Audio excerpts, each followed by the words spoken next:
history of quilts in every kind of way. Quilts hold a pictorial history of the lives and experiences as told from the quilter themselves. Here are a few stories that we can share with you.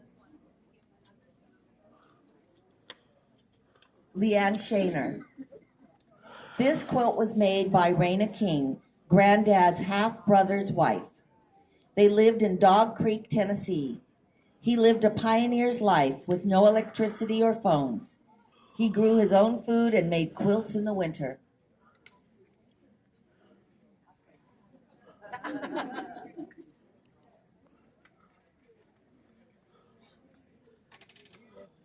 Don Graham. This quilt dates back to the late 1920s, early 1930s. It is hand-pieced and hand-quilted. It was a group effort of my great-great-aunt and other family members of my father's family. My paternal grandmother remembered it being in her childhood home and inherited this quilt. She and my grandfather put it on their bed. Over the years, it has been repaired by different Graham family members. My mother added the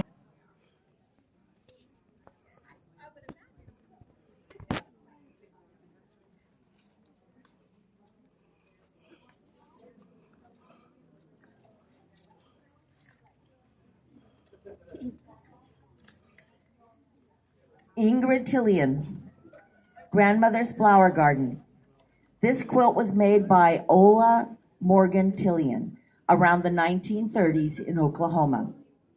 It was inherited by Alan Tillian.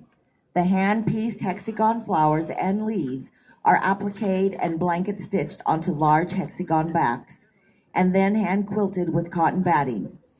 In 2021, worn areas along the sides were removed and repaired by Regina Liskey in Monterey, California.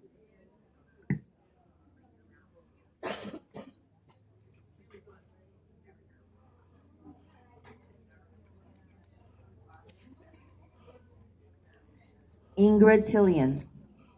Fancy Dresden plate was made by Olga Morgan Tillian around 1930s in Oklahoma. This quilt is hand-pieced and hand-quilted with a cotton batting. By 2021, the quilt was well used and in need of repair, done by Regina Liskey. In the book Yvonne M. Kin's Quilt Names and Patterns, the pattern of this quilt is listed as my graduation class ring. Without reference, and most likely came from a daily newspaper, which at that time period would publish traditional quilt patterns with new variations and names. The quilt was inherited by Alan Tillian. Ingrid Tillian. The quilt belongs to Alan Tillian, 1963.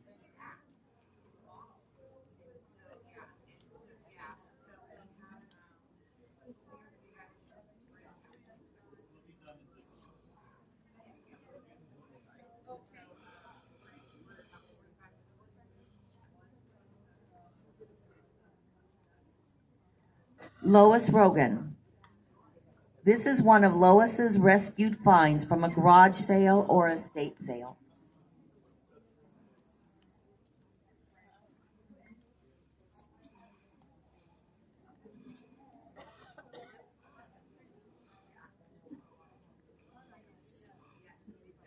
Lois Rogan. Another one of Lois's rescued finds, hand-pieced and hand-quilted.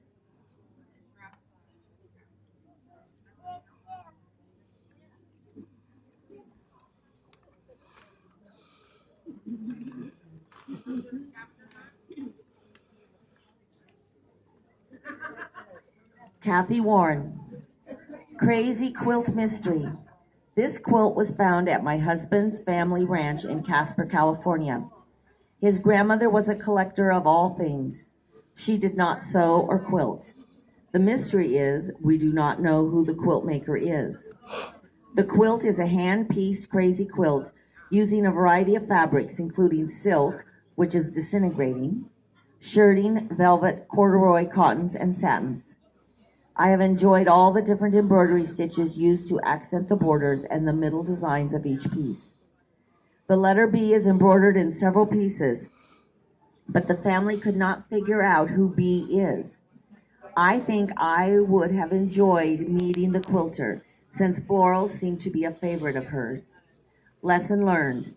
The importance of labeling your quilt is you never know where the quilt will land, and it's nice to know the quilter, even if it's just her name. Iowa 1895.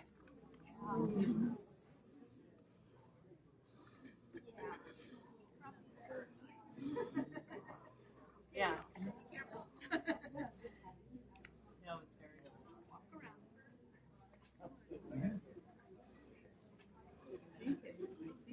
Alice Crane. This quilt, is this the right one? This quilt was made by Alice's mother in the 1930s, Helen Kindle. It is hand quilted, and she chose the Dresden plate pattern. This was Alice's inspiration to begin quilting.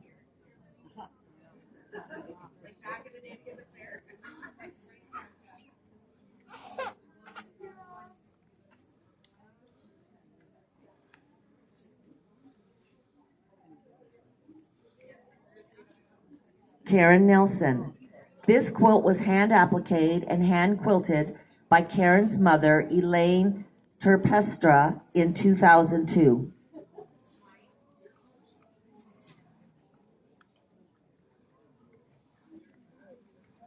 hand quilting stitches on this are so tiny. So, yeah.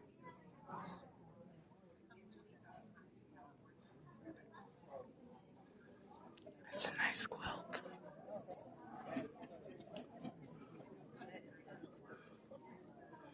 Karen Nelson. This quilt was hand appliqued and hand quilted by Frida Glasser from Brookville, Indiana. She made quilts for all 7 of her grandchildren. This quilt was given to her grandson, Charles Glasser, sometime between 1965 and 1970.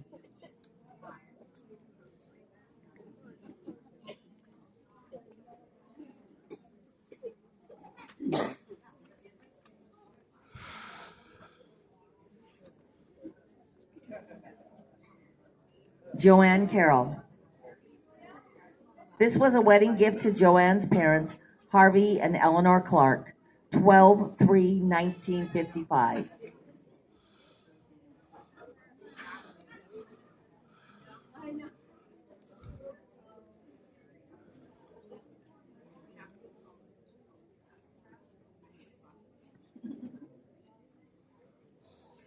Joanne Carroll.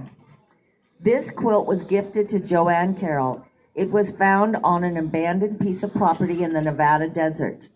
The buildings had been abandoned for at least 15 years. They were caving in and had water damage, but the quilt survived.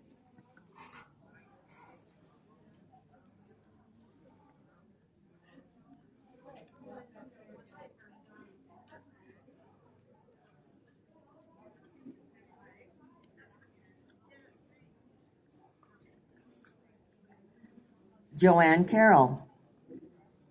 This was gifted to Joanne Carroll. Her cousin inherited property in Nevada in 2019. The property had been abandoned for at least 15 years. The buildings were caving in with water damage. The quilt was found in a garbage bag in a tub. Amazing how our quilts take a journey.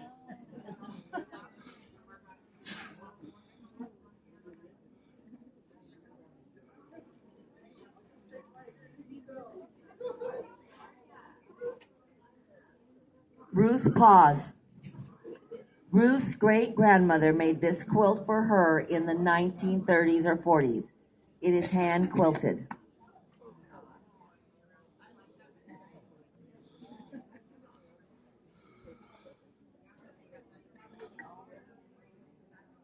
Yes, yeah. I feel so fortunate because I get to look at the back and see all the stitches. Ruth Paz. Ruth's mother gave her this old quilt made possibly 1880s. It is hand appliqued and quilted.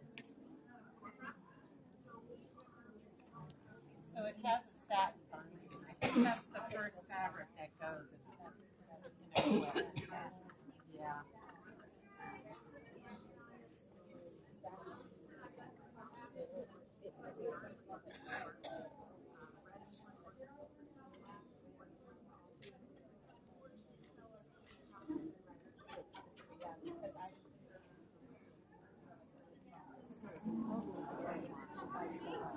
Oh, I think I read the wrong one for the last one. Ruth Paw's great-grandmother made this quilt for her aunt, who gave it to Ruth. It is hand-quilted. The design is Prince or Princess of Feathers. And quilting is just very custom. Yeah. Yeah. Very.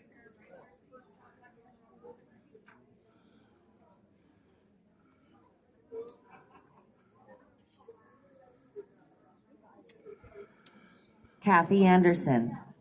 This quilt is hand-quilted, indigo and white drunkard path. The approximate age dates back to 1860s, maybe from the southern states, as it is very lightweight. It was gifted to Kathy by a friend, her sister-in-law.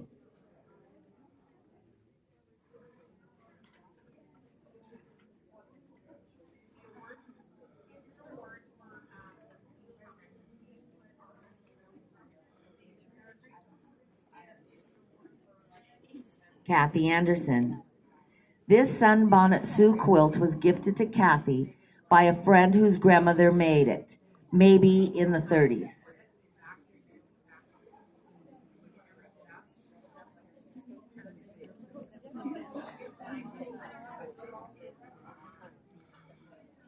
Oh, this quilt has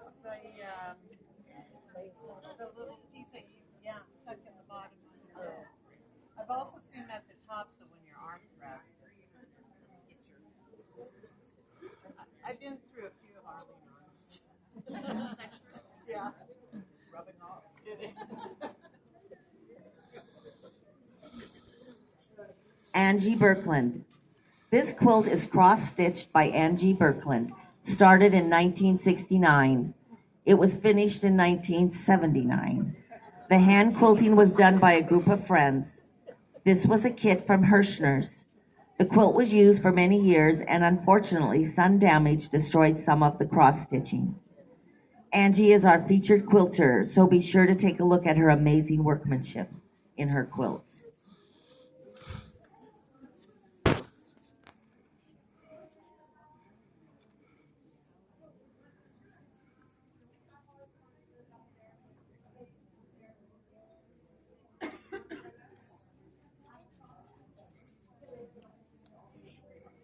Karen Skelton.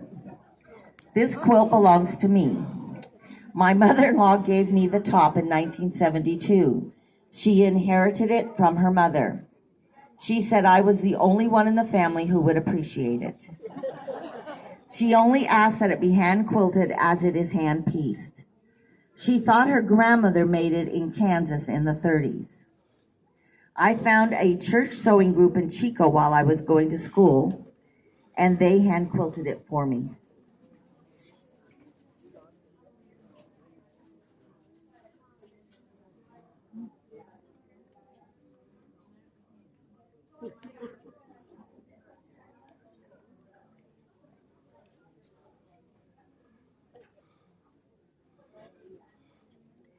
Sue Jones. This quilt was made in the 1930s or 1940s by Carlton Sherwood Levitt in Clark, South Dakota. She was born in 1892 and died in 1979. She loved blue and white. When Carlton died, the quilt was given to her mom and was passed to me when Mom died.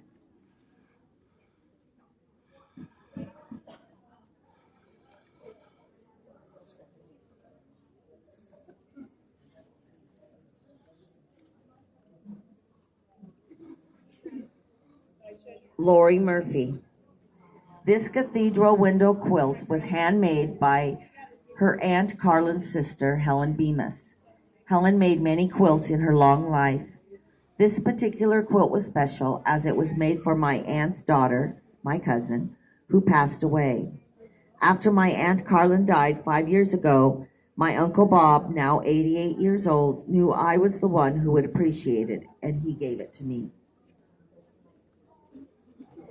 Thank you very much for coming to our bed turning, and we hope you enjoy the rest of the show.